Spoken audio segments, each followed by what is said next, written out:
Are you guys listening? What? No, I can't comment. Kani kanday ka eleksyon kabakado hapo kari ladarem. Dakipaw hajar hapo ka sisnem. Kiyo long nong syong bian.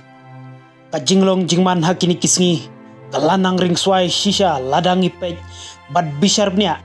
Lakalong hakano-kano kabenta jong kiri kaparte. Namar ka jingbom tonsyo kata ka jingyatip lem para mensimbriw.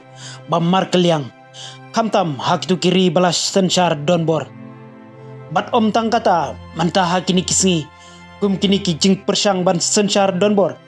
kelas dangrung wat hakiri balatip kum ari balas sensyar lajlu dakamon kipat ba namar ka jing sngo donbor nesngo sarong inong bat iya ulakam sensyar jongki kani kar kumle kinong yalam bahalor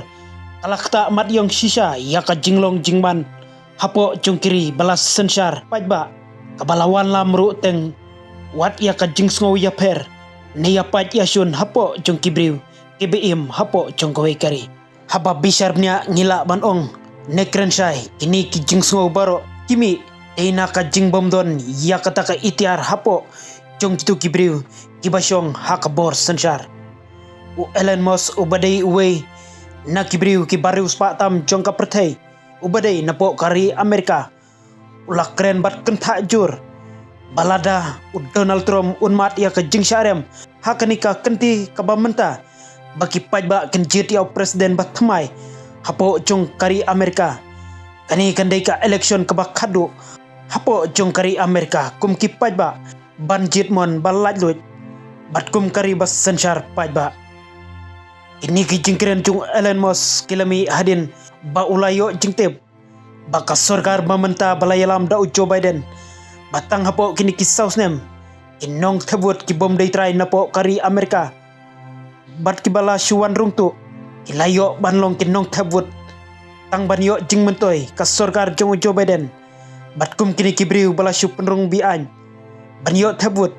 manta kilakot sya ka armilion tam tang hapo kini kisau snem laong Elon Musk kani kadai ka jing stang jong ka jing kutno ka jing sensyar pajba hapo kari Amerika Hari lada kipaj ba kari Amerika kinjir biang sashisin ya Donald Trump ditang mau uban ya lambiang ya kari syaka jing sencar pajba kabadon bortam kum kata kari Amerika laban syushu u Elon Musk kajing jit presiden batmai hapo kari Amerika manta kan kamlong kaba itnat hadin ba Joe Biden ulak kenran dino ban aireng biang hakasin kabaar bat ba ula aitino haka vice president kabamenta kata ka Kamal Harris ban yakun ya ka syugi presiden batmai hapo kari Amerika hanrei habasyu bisharnya hamman laki jing yalang pajba bala penlong da kitiki arngot ki kertong i kumbaki pajba kari Amerika ki kamno kamansim ban penjobyang ya Donald Trump hakasin kabar hadin ba ulah syaklimno ha Joe Biden haka election jet presiden bakado